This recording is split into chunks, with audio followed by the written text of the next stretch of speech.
Welcome to the Slop Farm. Enjoy the video. You begin by assessing the problem. Check chin tuck range and take a side photo to compare. Once done, sit with lumbar support and set a 10-15 minute timer so you won't overdo it. Now perform 10 gentle chin tucks, slowly, followed by 10 scapular squeezes.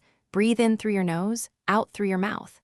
These first steps restore neck alignment and activate deep cervical flexors, so you build control before adding more challenging movements or load. Once you can do the basic chin tucks pain-free, progress to strengthening and mobilizing the region. Start with 2-3 sets of 10 reps, adding 1 rep per week as tolerated, and include 10-20-second deep neck flexor holds. Make sure to add resistance band rows and scapular stabilization to balance the anterior muscles. Also foam roll the upper back and perform gentle neck range of motion into rotation and side bend. These steps restore mobility. Finish by integrating corrected posture into daily life. Check your alignment hourly, set screens at eye level, and hold phones at chest height.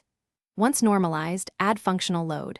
Planks and farmer carries twice weekly to train neck stability under stress. If soreness is dull and improves in 24-48 hours, continue with reduced volume.